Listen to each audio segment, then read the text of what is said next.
Hey everyone, Editor Sam here. Just wanted to let you all know that there is a act of sexual coercion in the story that Jack and I discuss in the episode. So if you would like to avoid that, you can find the timestamps in the episode description. Enjoy the rest of the episode.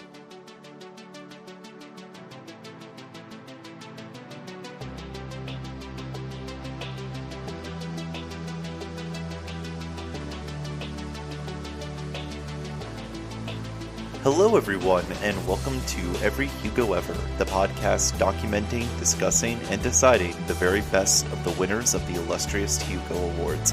My name is Rian Johnson, alongside with my co-host as always, Jack Alexander. That would be me. Hello, Sam. How the hell are you doing, man?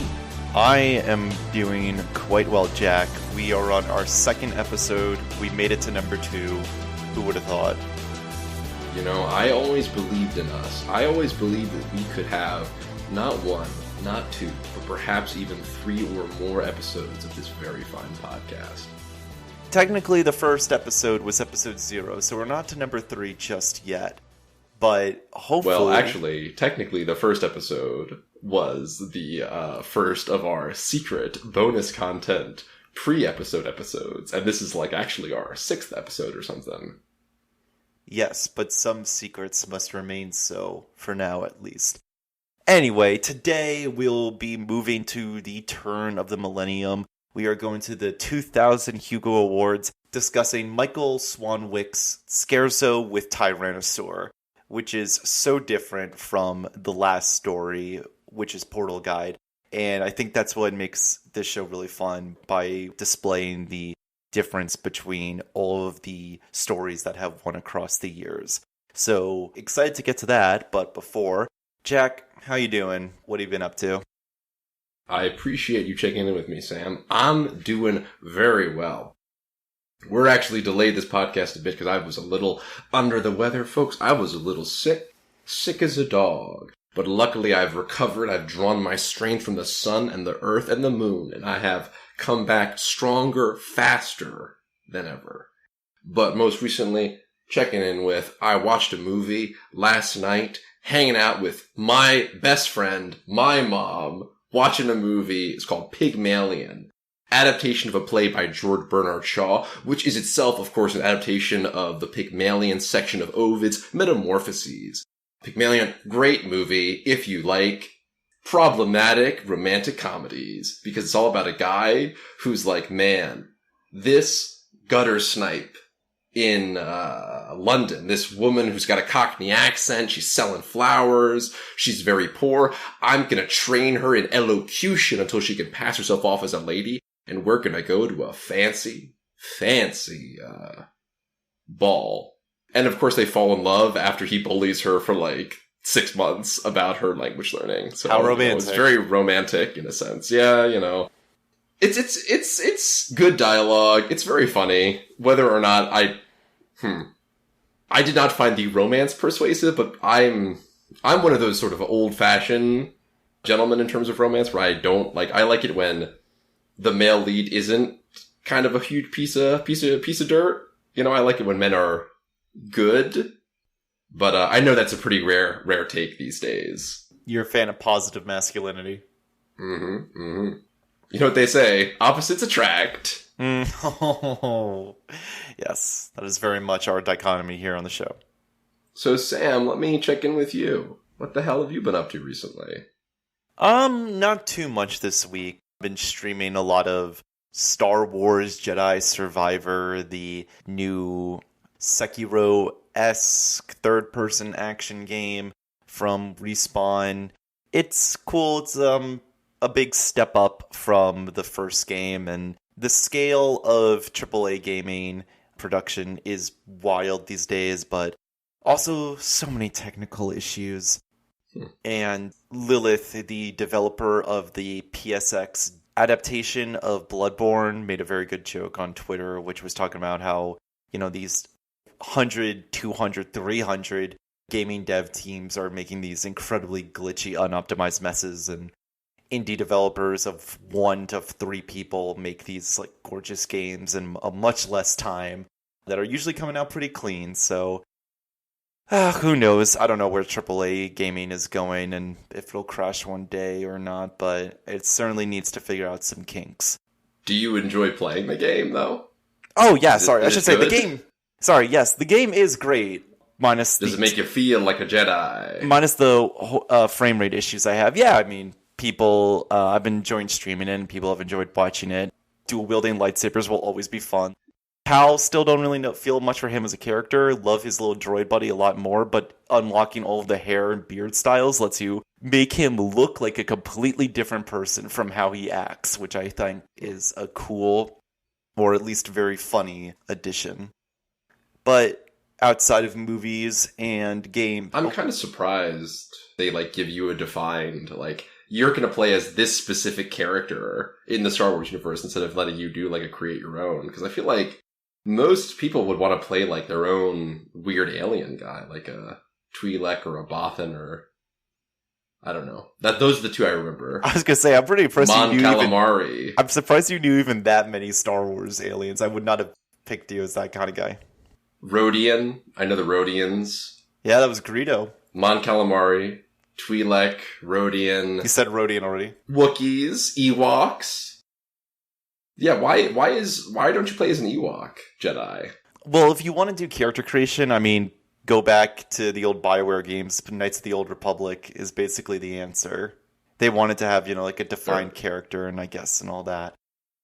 But outside of movies and games, you and I are both big readers. What have you been reading recently? I was reflecting, right? I was like, what do I need in my life? What do I want in my life? And of course, my answer that I came to my mind immediately, I said to myself, I need more cock.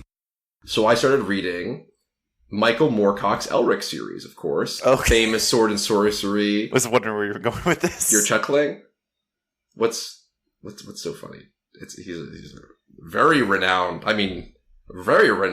fantasy author. I don't know why you're chuckling about. Isn't he the guy who invented chaos as it would eventually be displayed in Warhammer? So that's actually Elric's universe is defined by constant warfare between the gods of law and the gods of chaos. And they're not really good or evil, they are order and disorder. And actually Elric, the protagonist, he serves one of the gods of chaos. And it's actually really funny because it's definitely a riff on Conan.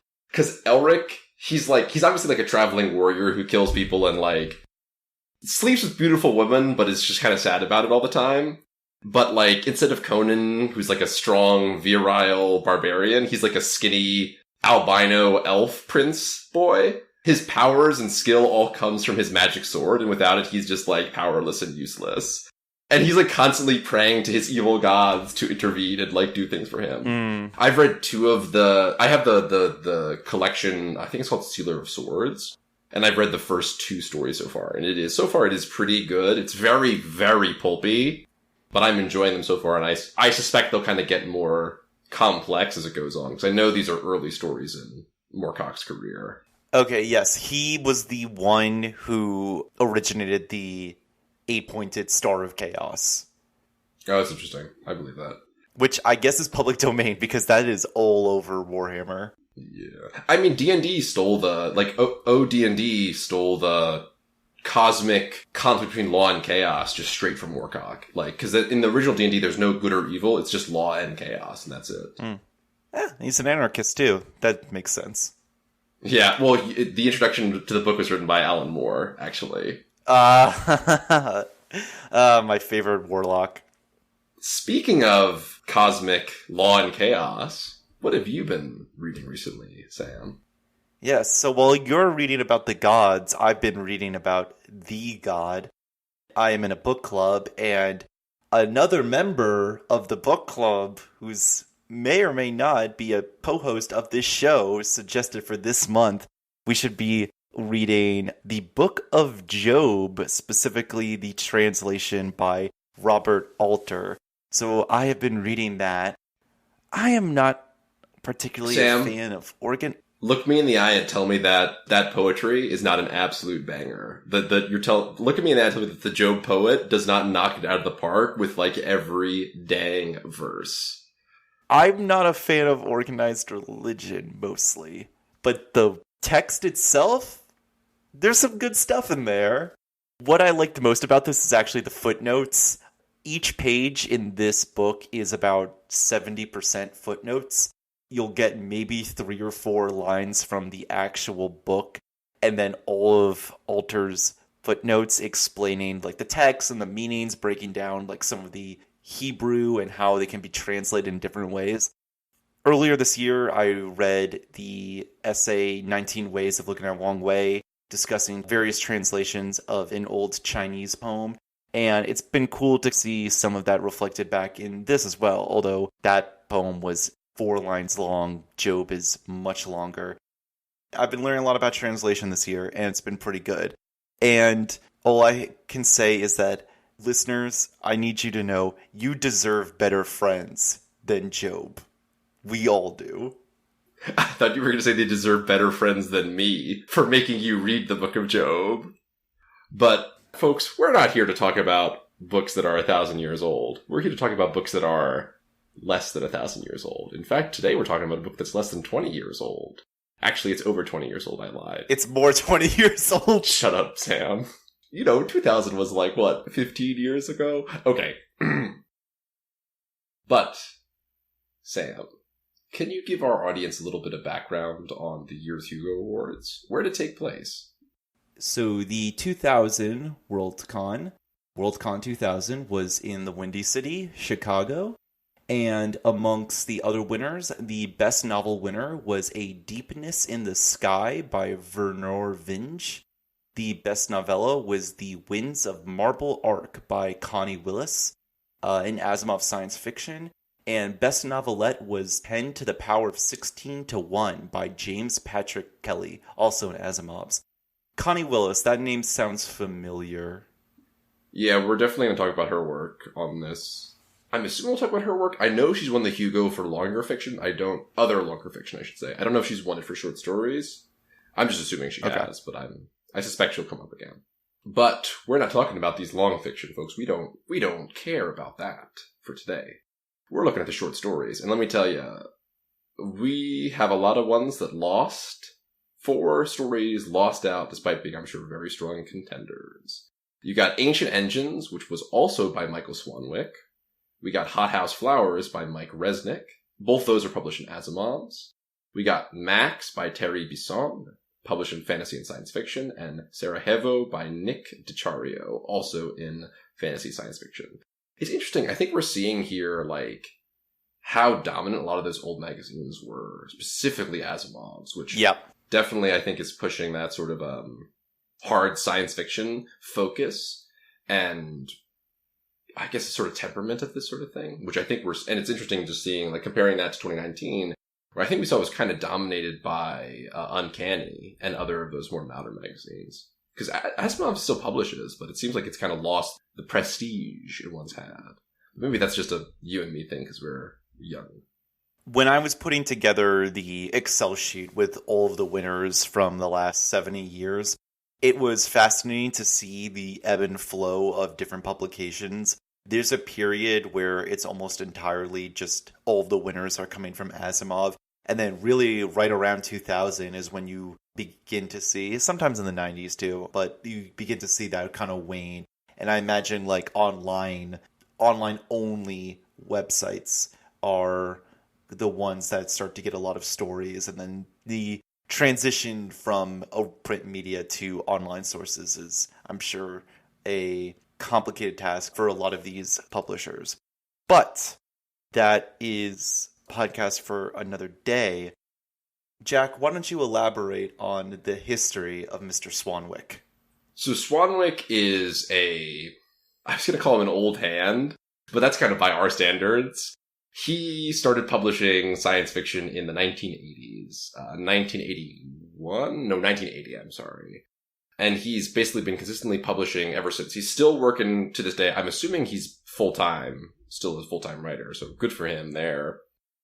He's published a lot of short stories and a lot of novels. In fact, he's won a series of Hugos, Nebulas, as well as World Fantasy Awards for his short stories and his novels. I was just looking at even just his Wikipedia page. 1999, 2000, 2002, 2003, 2004. For basically 6 years, he was winning the Hugo every single year. The dude is a machine, cranks out these stories, and I'm assuming they're all going to be of this high quality. The thing I wanted to note, though, 2 things. One, great quote from him. He has this great article called How to Win a Hugo. And he says, quote, "I found if you place 3 stories on the ballot, your win is pretty much assured," which shows you how kind of prolific it is. Because we saw, right, he's literally competing against himself. Yeah. And in a ranked choice vote, it's a pretty good chance of winning. The last thing I want to note about this particular story, Scherzo with Tyrannosaur, is that it got expanded by Swanwick into a full-length novel called The Bones of the Earth, taking the same concept, going beyond and expanding on it, which that full-length novel would also go on to win the Hugo in 2003. Which is pretty impressive, and maybe that's a good way to win a Hugo, is take your Hugo-winning story and make it longer, and then win another Hugo for the same thing. I saw his name crop up on the list many times, so this is not going to be the last time he appears on this podcast by a long shot. I just want to note where we are reading this. We're reading this in Michael Swanwick's The Best of Michael Swanwick, a collection published by Subterranean Press, which we got the Kindle version of, and there's a ton of stories in there, and you got 500 good pages. It's a pretty hardcover, I'm sure, if you get a physical copy. So definitely, if he's a prolific enough author to have the best of published of his stuff, he's got to be pretty good. Yep. So this will not be the last time we see Mr. Swanwick, and this will not be the last time you see us, because we will be right back after this break to discuss the story.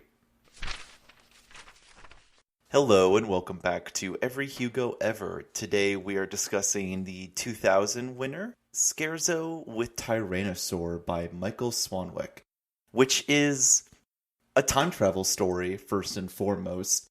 Jack, feel free to chip in with any information I may miss or get wrong, but where this story opens up is a charity gala, a bunch of rich people attending a charity event in the far past, millions and millions of years ago, in the Cretaceous period, while dinosaurs still roam the earth. And our point of view character is a man who runs this whole show. We'll call him the manager because we don't actually get his name. He describes the process of managing both like the waitstaff, the cooks, all of the people at their tables, but also making sure that the dinosaurs outside the protective structure are going around and doing things to really get the crowd excited, while also giving some exposition about how time travel works in this world and explaining to us that there are these time cops, basically, who are there to ensure that anyone on the staff who may be messing around with time travel for their advantage is stopped, such as, to use the classic Back to the Future example, which is actually sort of referenced in the story, waiters going back in time to give their younger self some stock or sports betting advice in order to win big. So he works alongside this agency to stop that from happening via the help of basically breaking the rules, his older self from the future giving him heads up on what's going to happen. The evening's going well. There's a young boy at one of the tables who's really into dinosaurs, and the manager, who used to be a paleontologist back in his day, is having a lot of fun seeing the enthusiasm in this child in seeing the dinosaurs, including an old T-Rex that the team has named Satan, which I think is a great name for a dinosaur, just putting that out there. At some point in the night, one of the waiters says that there is a guest in particular, a woman who is hitting on him that's making him feel a bit uncomfortable, and the manager just waves him away and says, all right, write down a report and we'll talk about this later. Which is also when we find out that the manager feels a bit bad for this waiter because his future self told him that this waiter is going to be eaten by Satan in an accident the next morning. Later in the night, the woman who was into the waiter was told to come to a certain room where the manager is there, and I'm not going to sugarcoat this. Basically, the manager pretends to be the waiter and has sex with this woman, her thinking that this is the waiter. We'll dig into that. The next morning, As we were told, the waiter is eaten by Satan, but the waiter leaves behind a report that reveals some incredible information. First is that he is the young boy that was so enthralled at the gala the night before, and because of the wackiness of time travel, this event is what inspired him to become a paleontologist and work on this base later in his life after he had this momentous occasion with the manager. What we also realize is that this meant that the young boy, who was the child of the woman at the table, the waiter, he's a waiter, right? No, he's the paleontologist. He's not a waiter. I was going to correct you at the end, but he is. Well, you can actually correct yourself at one point, but no, he's not a waiter. He's a paleontologist who's just sitting and chatting with them. So the paleontologist, whose name is Hawkins, which is something I should have mentioned earlier, is revealed to be the boy at the table, which means his mother is the person who was hitting on Hawkins last night. And Hawkins, understandably, wanted to get out of that situation. But this also means, as the manager realizes, that the intercourse that happened last night was also how Hawkins was conceived. And the manager realizes that his son was unknowingly working alongside him the whole time and also just died around 3 hours ago. So upon this realization, the manager decides, okay, I've broken the rules a few times before. I need to go and fix the past so I can save Hawkins' life, only for his older self to show up. That's not quite right, Sam. He doesn't intend to save Hawkins' life. He intends to destroy the organization, stranding everyone else in the past and preventing Hawkins from having ever been conceived. So not only would Hawkins not be killed, he would have not been killed because he would have never been born in the first place. Well, I guess you could call that saving somebody's life, but I'm not sure I would. We're getting into some real, ethical arguments with that. Mm-hmm. But what happens, Jack, when after the manager decides this is the path he's going to do? Oh, who shows up? But the old man. And actually, this is the moment where we have the reveal. It's at this very moment that we have the reveal that his boss, the old man, is actually his future self, who comes back and says, hey, you can't do this. He says, don't take this kid's 24 years of life away from him. And he gives him a memo that says, hey, this is the memo that you sent back to your past self telling you about Hawkins' death. So the manager now, our protagonist, has these two memos sitting in front of him and has to decide which one to send back. Whether to send back the one that's going to basically wipe out the timeline as we know it, or the one that's going to preserve it. And he makes a decision, but we don't know what it is. And that's how the story ends. Yes, and for anyone else who may have lost track of events during all that, I don't blame you. Welcome to time travel stories. Rarely are they a single straightforward line. Yeah, I will say, I think this story is it's a bit more straightforward than it is explaining it because of how the scenes work. Yeah. Because it just opens with basically the manager at the gala with the kid, chatting with the kid, and Hawkins in the background. And then it just adds on the complexity afterwards. We see there in the past, so we know the time travel is happening, but it really doesn't get into the mechanics of time travel and how it really starts affecting people's actions and thoughts until later on. And a lot of the reveals happen significantly later, so it's less of a... Honestly, when I was reading the story, it made perfect sense to me. And then looking back, it just became more and more confusing in hindsight. Yes, it's very brief. I mean, it's a short story, but it flows so well together that everything makes sense as you're reading it. And it's only talking about it, especially to someone who may not know what's exactly is the content, that the pieces don't always fall perfectly in place. What was your initial reaction to it? Because I think you're a bit more hot on this story than I am.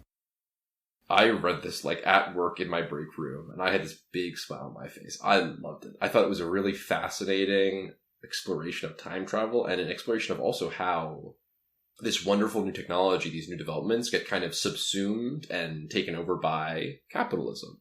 Because really the whole story takes place at a gala where it's just all about sucking up to these rich donor folks. And it makes time travel almost the least interesting version of itself. Yep. I smiled really, really hard at the reveal that the researcher was his uptime son, and I just like gut wrenching, and I was like, "Oh, this is great! Michael, you've really hurt me." Oh, actually, I'm sorry. There's one thing I wanted to note, which was that the realization that Hawkins is going to die happens during the sex scene. I think we should talk about the scene in detail later on. It'll be a direct conversation about what is really just a rape. And I don't want to hide it, but I don't want to like make people read that. But there's that interesting reveal of Hawkins' reveal happens during that scene. So it was one of those things that's like, I thought it was a really strong story, and I really appreciated it. I didn't sort of emotionally connect to it as much as I did with the previous one, but I thought it was almost more of a science fiction ideas story than certainly the previous one was. What did you think, Sam? Yeah, for me, it was... When I think of science fiction short stories, this is what I think of. Like these short but impactful stories with incredibly interesting settings you're thrown into where things are a little weird, a little strange, but it tells such human things and has that, like, I swear, short stories more than anything else love to do really tragic twists all the time. That is what I feel so many short stories, especially in science fiction, are hooked on. I think the reason for that is that short stories like this, they really aim for... They want to hit you with an emotion, right? Mm-hmm. They want you to have some sort of punch that sticks with you. And that can be humor, that can be joy, but I think sadness is just a classic one to go for. And I think this one definitely is like almost mean in that way. And I really respect it for that. I didn't even honestly think about the time travel that much. It feels like such a non-factor in this, other than as a plot device to allow events to happen as they did. We don't even see, like, as you were saying, how the time machine works or what it looks like or anything like that. We never even see it in action because it's all kind of just like mentioned in passing. It's just referred to as a tunnel. Like, as a tunnel that they go through. Like it's definitely some sort of, like, portal. They walk through the tunnel, and they're at a different time. Yeah. That's all we get. What I liked about this most was actually at the very beginning, because I think it's important that it came out in 2000. We're still riding that wave of post-Jurassic Park. Kids are super into dinosaurs, and I don't know about you, but I was a dinosaur kid growing up. I had a lot of books scattered all over the place right around this time, 2000. Could tell you about all three eras: Triassic, Jurassic, Cretaceous, and the dinosaurs that were in each one. And I would be just like that kid when Satan the T-Rex comes up and he smashes his self into the protective glass, and everyone else is a little panicked, but it's all part of the show. That's why the manager lets it happen. The kid Philippe, who will become Hawkins, runs right up to the glass. He wants to see it in everything in detail because this is his thing. And this is the moment that is going to be the foundation for the rest of his life. Love that bit. Love just seeing a kid discover what he's into. And then he gets killed by Satan. Yeah, he made a deal with the devil. Yeah. I love the ending with the choice, and that we'll never know what the answer is, because that leads into my favorite thing, which is discussing with other people, like, what they thought about the ending and where the choice were. But I don't know, it just didn't hit me in the same way as I think it did you. There was just something about it. Maybe, I think, the sexual assault scene, I think the tastelessness of the sex scene just left a really bad taste in my mouth that I wasn't really able to get out. Time travel stories are so iffy with me. I find like I go back and forth on them just because, like, every time travel story is going to have like a different set of rules, and I need those rules to be followed or else it feels like nothing really matters, and yada yada yada. This was just okay. I enjoyed reading it, but it didn't necessarily thrill me. Twist was okay, but I like dinosaurs. All right. So let's start diving into some questions, some notes. Actually, before we get the questions, I just want to highlight, because you said, right, this story doesn't actually care about how time travel works. No. Which I love, because I think a lot of my favorite science fiction stories are ones that assume the banality of the science fiction technology they're talking about. Like, it is within the lifetime of the protagonist that they developed this time travel device. But by the opening of the story, it's like completely mundane. Nobody bats an eye. Yeah. It's totally reshaped how people live, and yet it's just completely taken for granted. And like that's such an interesting dynamic to have that I just loved it. It's so boring. Yeah. What they use it for. In a way, it reminded me a bit of, because it also had to do with dinosaurs. I've never seen these movies, but I remember seeing the trailer for the new Jurassic Park movies that came out a couple of years ago.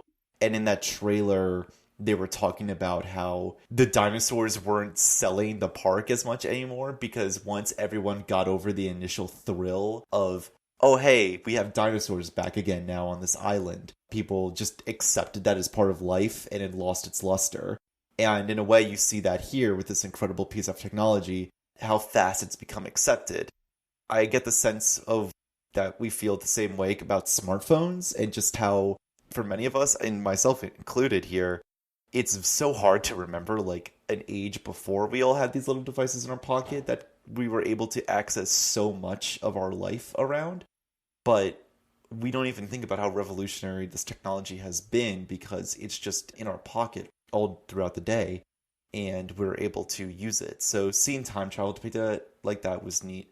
I really liked how time travel worked in this story because it was kind of a throwback to this old school set of thinking about time travel, which I'll call like the Back to the Future style, which is, time is one line. There's nothing more than that. So if you go back, it will always be reverberated in the future. It's just like if Marty doesn't get his parents to meet, he and his siblings don't exist. And I think these days, because of just how popular the multiverse, like string theory idea of quantum mechanics has become in pop culture, time travel has become all sorts of like, no, it's actually more like old world lines, and time travel is really, you're not going back to the past, you're just going back to a different point in time, and that's spinning off into its whole other thing, and none of this is connected. I think each has its own pros and cons, but I feel like everything I've been seeing in time travel recently has been on that end. So I did appreciate this story for reminding me of like what time travel was for many decades before like the newer style of time travel became more popular.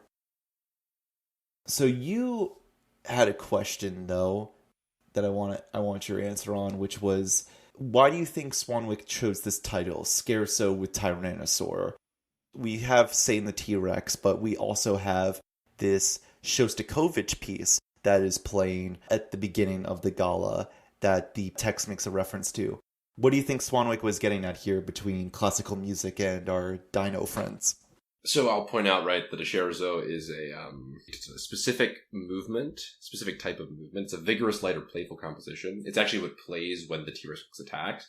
But that's actually not the movement. That's not the classical piece that opens the text. It is opened by, it is a harpsichord piece, Scarlatti's harpsichord sonatas, which are these brief, complex, refined pieces.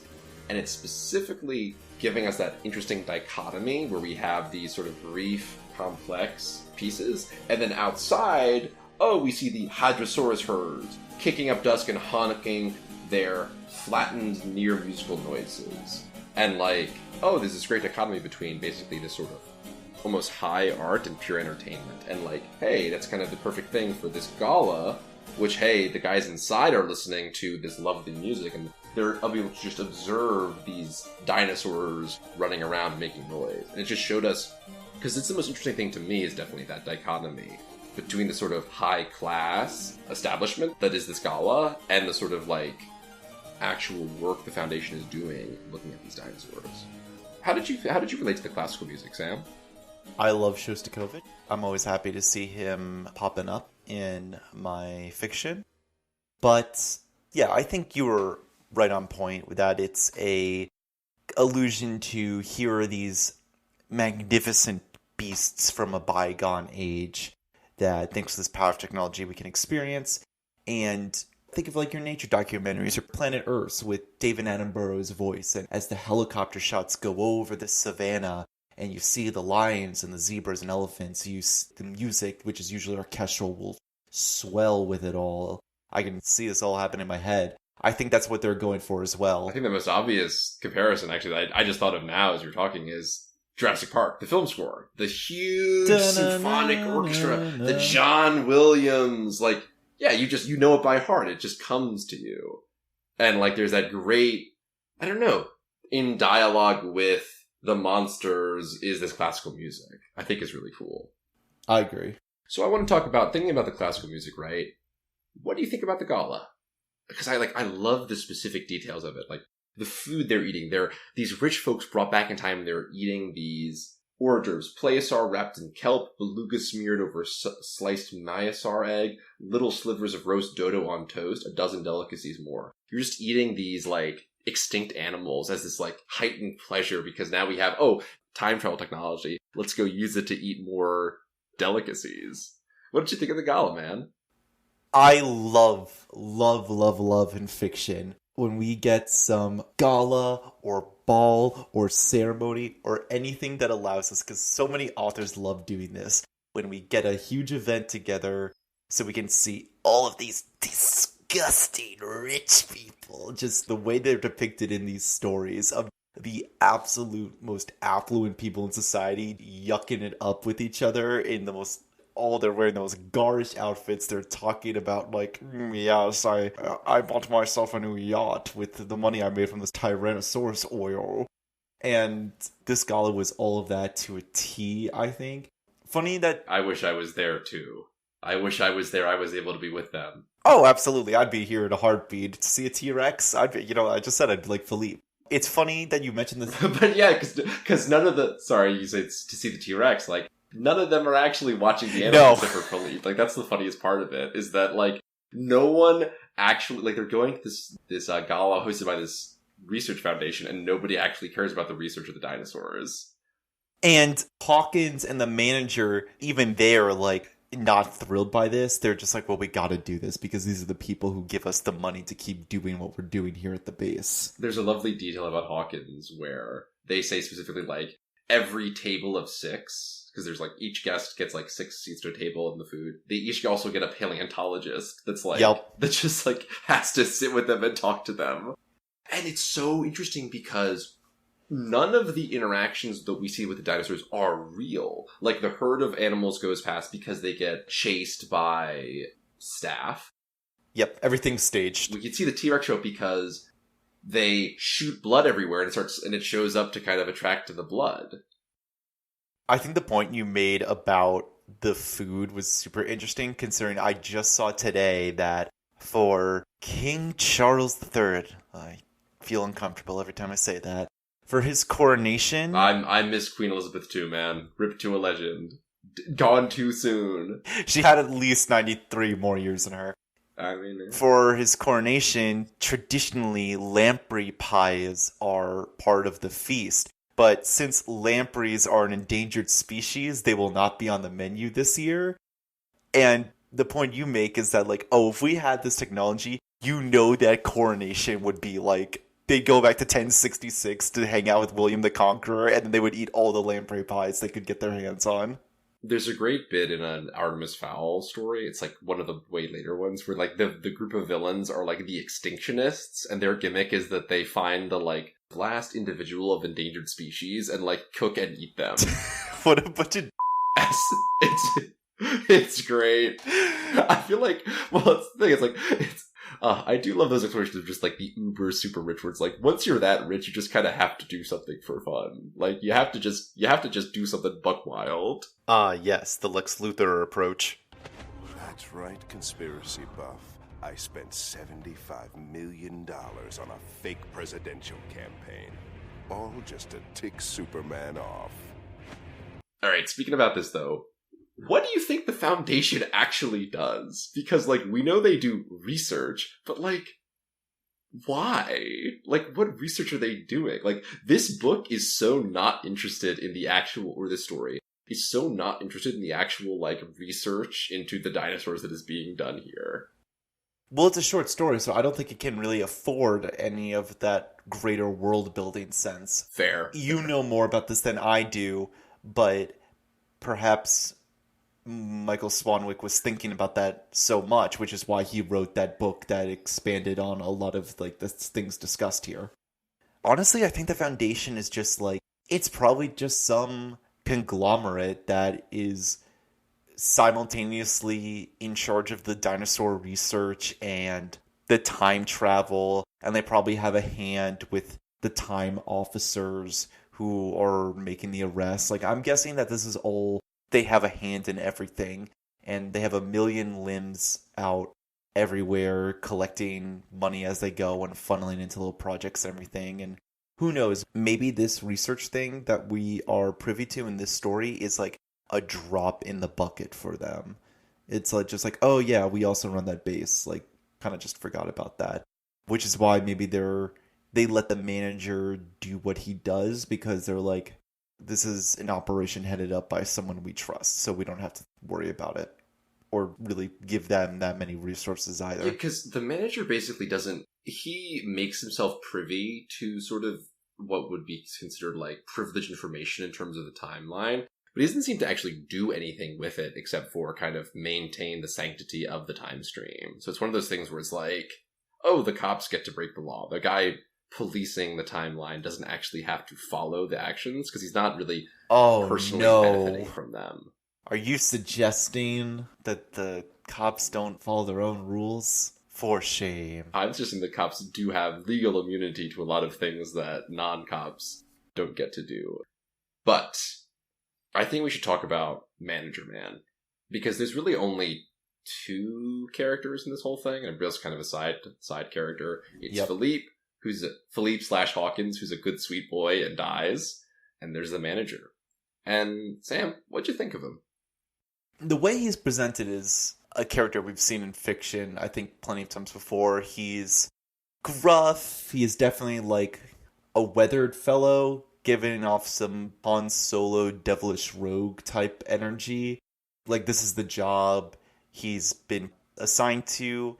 He used to be a paleontologist, and he kind of misses those days, but hey, the job he does now is a bit more interesting in his view, because he's managing a lot of people on the staff, but also managing these rich people at this gala, and has now able to interact with his future self to get the details on what is happening in the future and make plans around it. So, you know, I had a good vibe around him, and then the rape scene happened, which really lowered my views of him significantly. But that's because you're noting that the reveal that his future self is the big boss happens at like the very end. It's the last reveal in the whole story. So it's like, I thought, like, this guy's just a piece of shit. Like, he's terrible. He sucks. And like, I'm not sure I even agree with you that you said that he likes his new job more than being a paleontologist, right? I don't actually know why he even is the middle manager, right? It just says he got promoted. But is he promoted because he wanted the promotion, or was he promoted because he is inevitably going to become the head of the organization, so he is just following this path that is set before him almost automatically? That's a good question. Despite the fact that he actually has he doesn't seem to actually... I guess he seems to derive some enjoyment from, like, manipulating the crowd. There is, at the beginning, some endearing moments with him. Like, when he's talking to Philippe, he clearly enjoys seeing this kid get the paleontologist spark in him that he had at his age. Those were cute scenes that I enjoyed. The thing about the promotion is, I don't know, you could see that as commentary on people who are at the best at their jobs get promoted where they can no longer use their skills. Think of like the best engineer in a team being promoted to the lead, and now they're spending more time dealing with people than actually like using their skills. I can tell you a specific example of my old supervisor last year basically had to take the job because he was the most experienced and skilled teacher in our department. So he became like the head of the department, but he hated running a department as like the DCI. So he just went back to being a teacher this year, and there was just a new dedicated department head now. So I think there are definitely some people who will just like go with the flow and take that position, and some people who will just like not. Yeah. The only thing he seems to actually care about is dinos. Yeah, basically. Just like his son. Who he killed.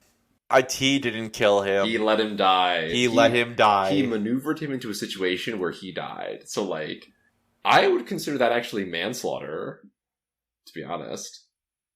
Or I guess the term you could use is, like, neglect. There is definitely a legal term for when you intentionally don't do something that would save someone's life and they die as a result of it, but I don't know what that term actually is. Sure. Or how it would apply in this scenario. I think he'd be fine, because if anyone approached him about it, he would say, like, the rule of this world is you can't do anything that would affect the timeline.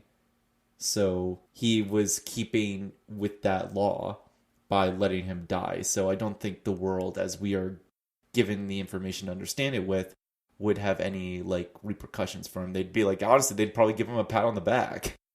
Can you imagine at the end of this story, they walk in like, dang, that was your son who died out there, dude? Oh, man.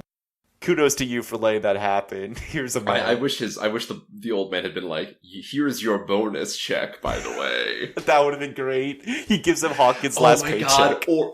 Or it's like Hawkins, no, it's like Hawkins, like the severance pay, or like it's like you're Hawkins next to the kid, so you could get his benefits.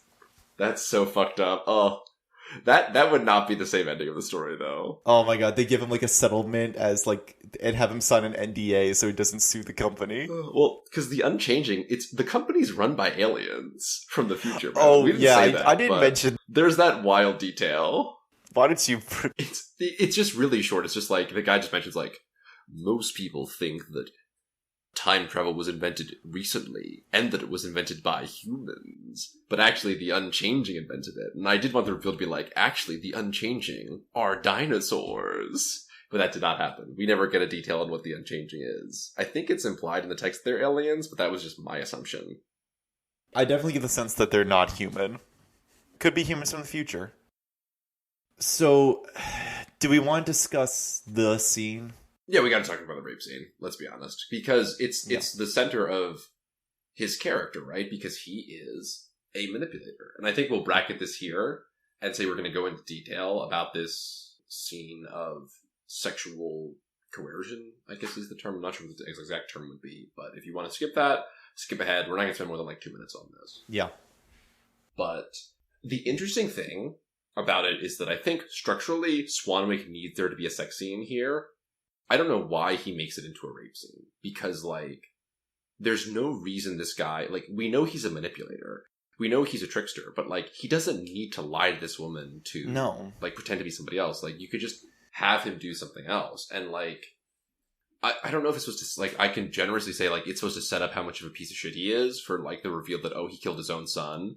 And it's a really good touch that the reveal that he sent Hawkins to die happens during this sex scene.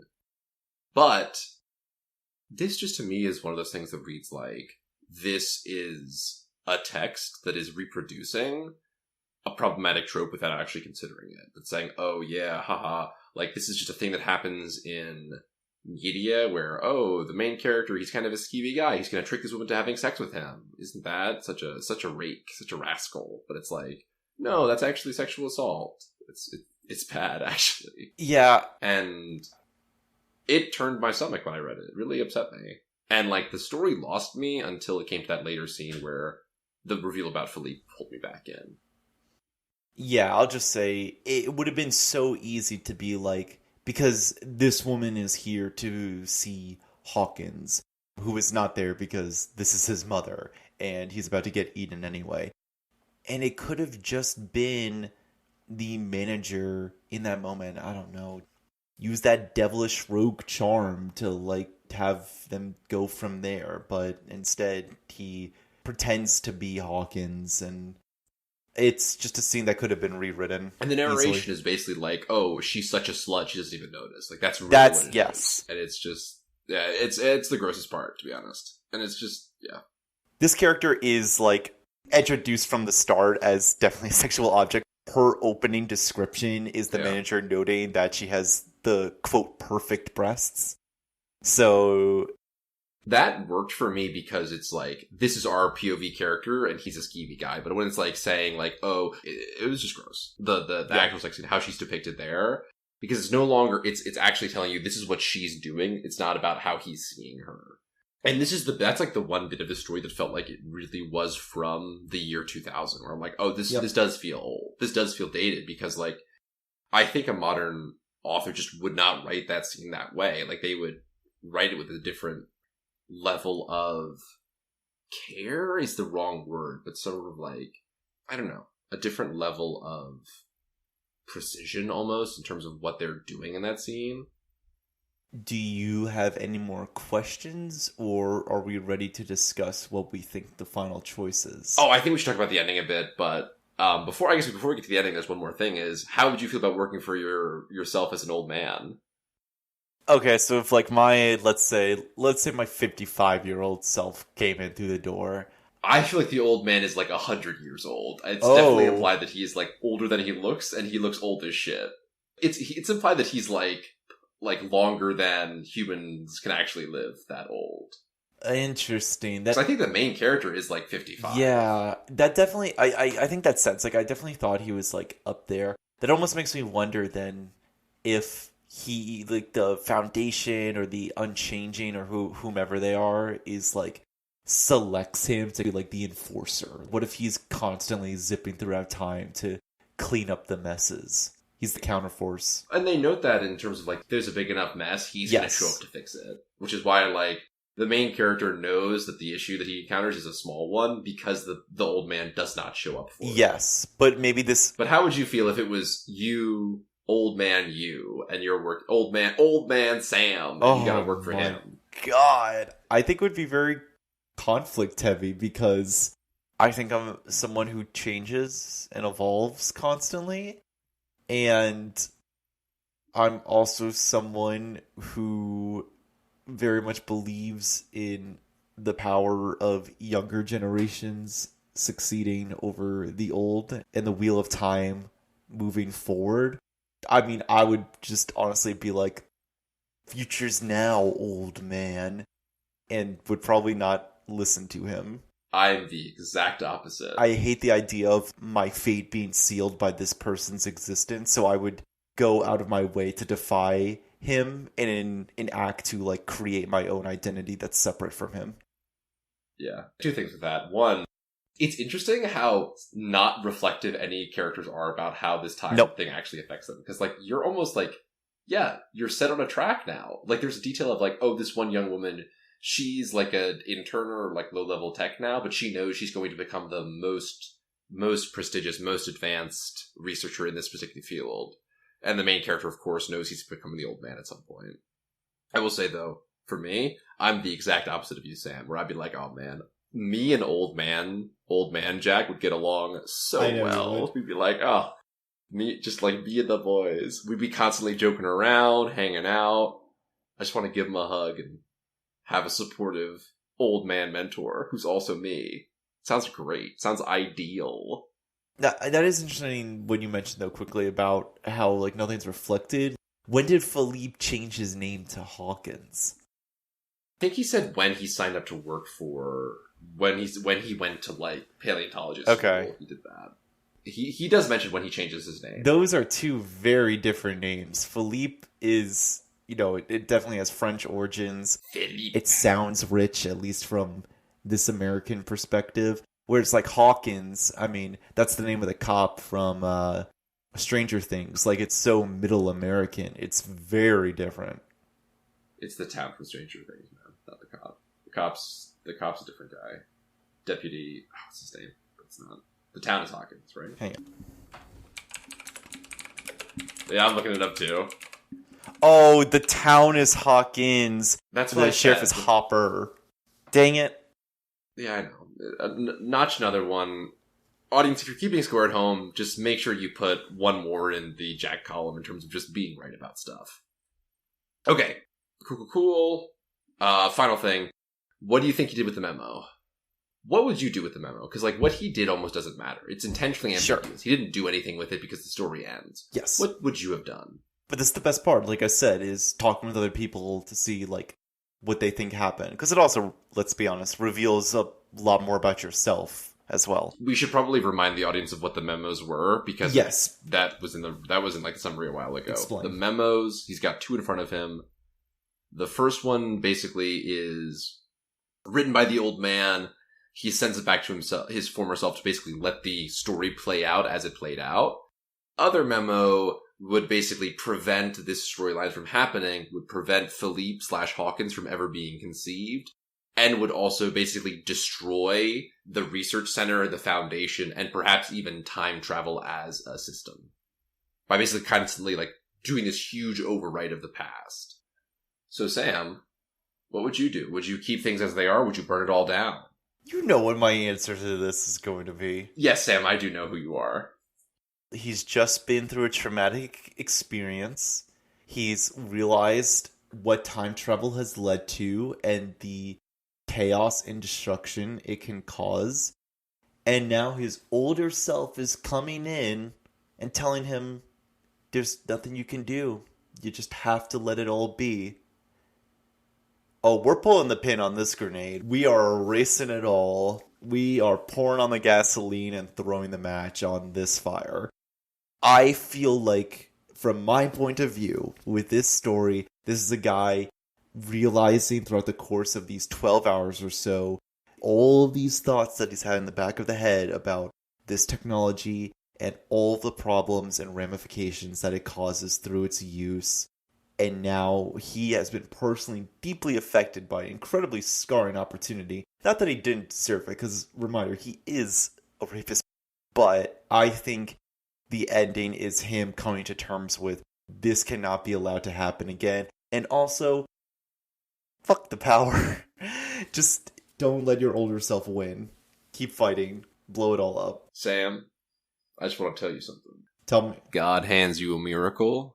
You don't throw it back in his face. That's what the old man says, right? Time travel is, if you're a paleontologist, right? If you're that kid who's standing in front of the mosaic, looking at these drawings of dinosaurs, and saying, by God, I wish more than anything in the world that I could see these in flesh and blood for real. Time travel's a miracle, man. I'm a lover of history. Not that far back, but if you're telling me, like, oh, we've got this technology that would basically give you the opportunity to go back in time and talk to Abraham Lincoln, You or would say Abraham Lincoln. Herman Melville. Herman, of all the people to go back in time, you're going to talk to Herman Melville. I like Melville. Who would you go back in time to? I you know what I speak? Sam? I speak English, man. I can't go back in time and talk to, like, I don't know, Confucius. Lenin, or whatever. I talk to good old Americans. Like Frederick Douglass. Like W.E.B. Du Bois. But, okay. And you're telling me the only thing I have to give up is my firstborn son? I mean, brother, that's a square deal. Also, that kid's dead either way. True. He is. And the old man has a point.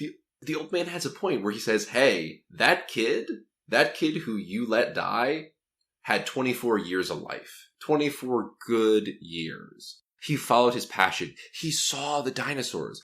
Think about the joy Philippe had in that earlier part. You're going to rip that away from him. For what? Because you feel a little sad that he died too young? You're going to take away the only time he ever had because of your feelings? I don't know. I would, of course, send the other memo back.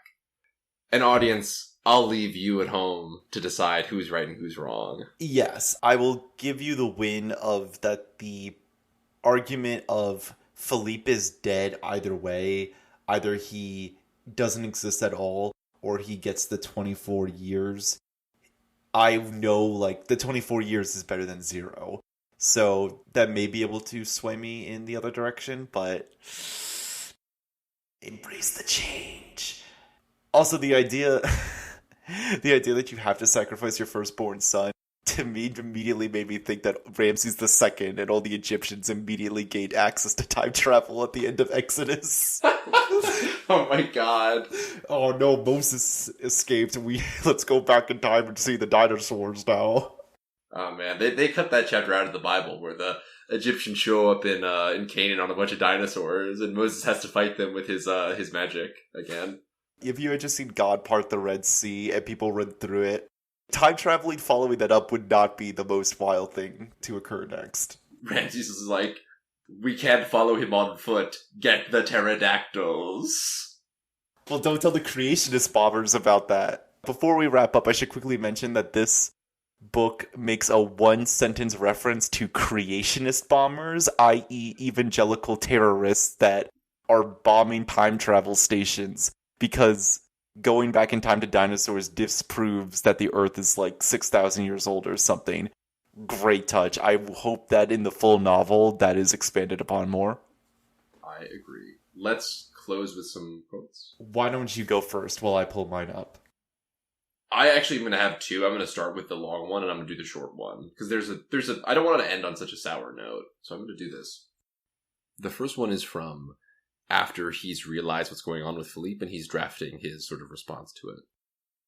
A bleak, blank time later, I set to work drawing timelines in the holographic workspace above my desk.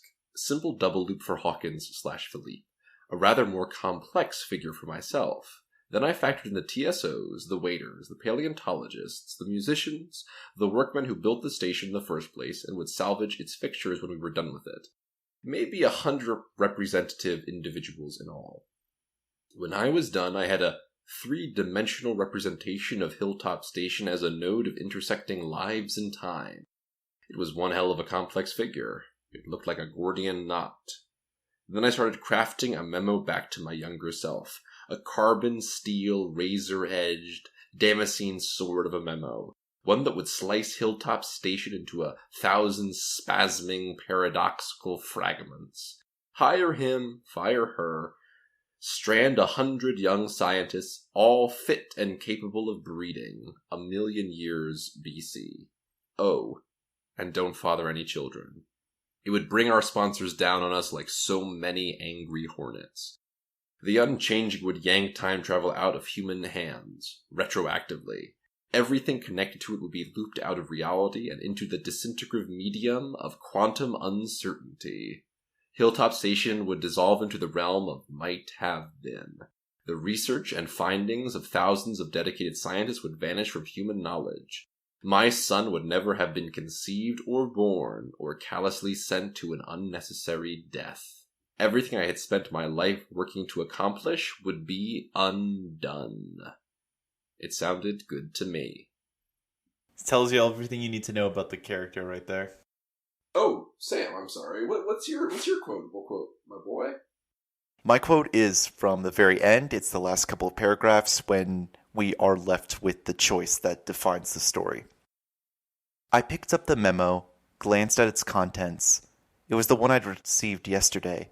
Hawkins was attacked and killed by Satan shortly after local midnight tonight, I quoted. Take all necessary measures to control gossip.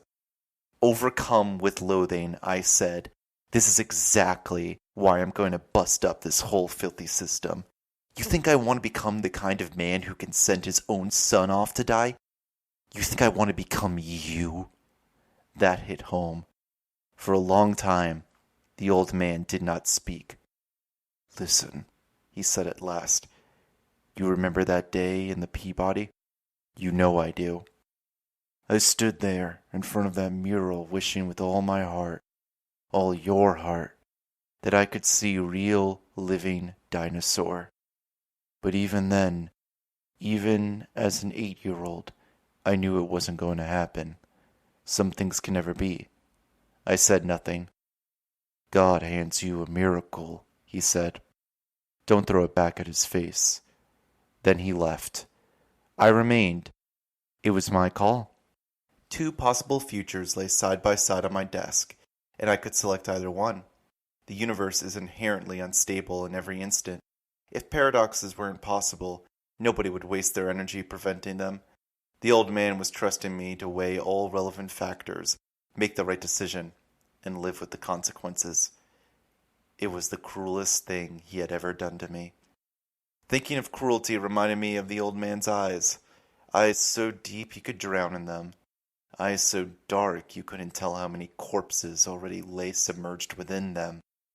All those years working with him, I still couldn't tell if those were the eyes of a saint or of the most evil man in the world.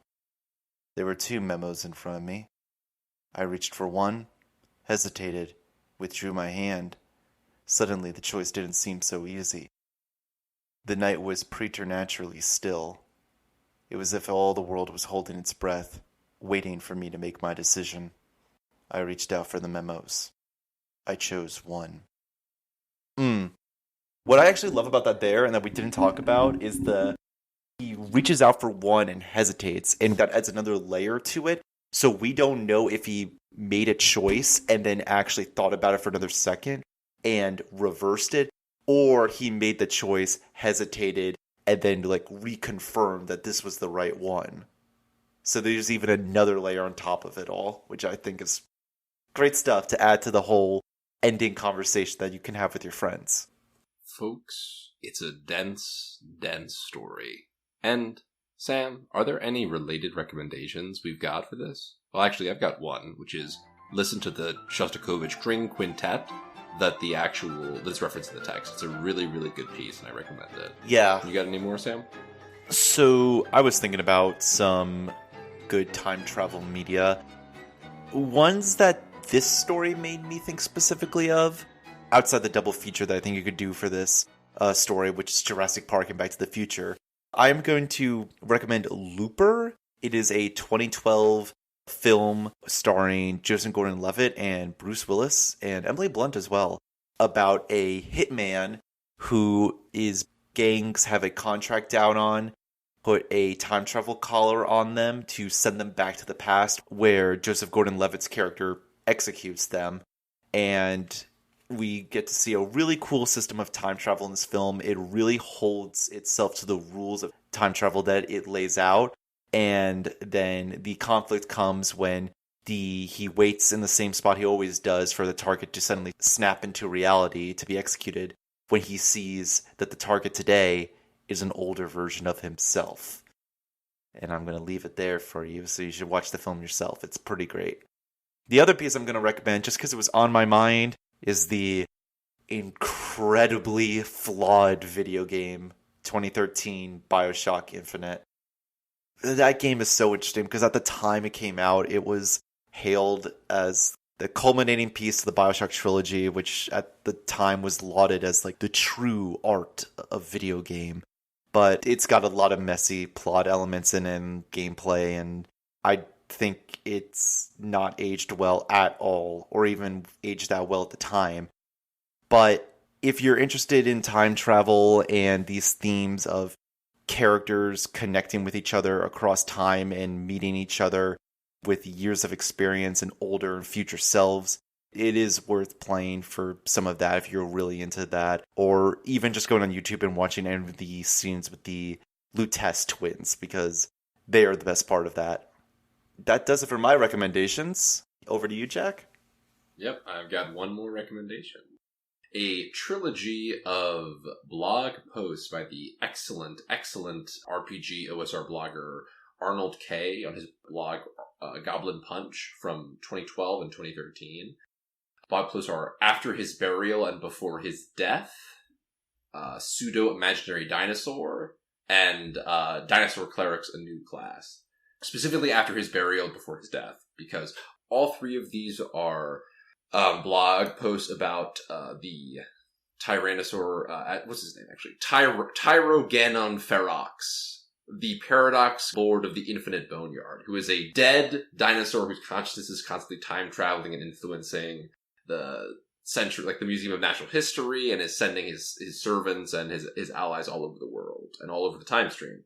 It's just fascinating to look at this idea of time travel and dinosaurs and how you can sort of, if you're a role-playing gamer, you can use it in your role-playing games, and if you're just interested in interesting concepts, interesting stories, you can just read it for those. But I think Arnold K. is a really interesting writer, and I think this is one of his best ideas, is specifically After His Burial and Before His Death.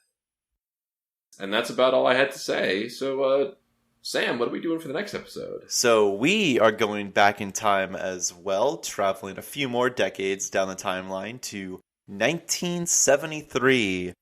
Tricky Dick was president, and Frederick Pohl and C.M. Kornbluth won the short story award Hugo with their story, The Meeting. So that will be our next episode. Very excited to see what the sci-fi fantasy scene was like in the 70s. Until then, you can find me streaming at twitch.tv/SamAllenJohnson and also at SamAllenJohnson on Twitter. Jack, where can folks find you? Don't. You can find me. Until then, everyone, it's a pleasure as always. Thank you so much for listening. God bless you and God bless our troops. If an older version of you comes walking through the door with advice on what to do, remember, they're lying. Stay safe.